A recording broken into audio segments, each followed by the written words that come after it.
Hio pinta tarvittaessa puun syiden mukaisesti. Varmista, että kappaleesi on puhdas harjaamalla tai tarvittaessa kostealla pyyhkimällä. Tarvitset maalin lisäksi siveltimen tai pensselin, maalaustelineen sekä tietenkin maalattavan kappaleesi. Ennen aloittamista laita pitkät hiukset kiinni, työtakki päälle sekä tarvittaessa hanskat käteen. Muista, maalaa puun syiden mukaisesti. Työskentele rauhallisesti ja siististi myös muiden kanssa.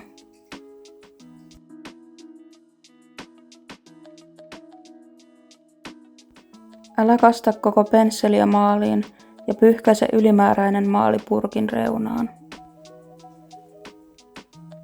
Muista myös sekoittaa maali pohjaa myöten.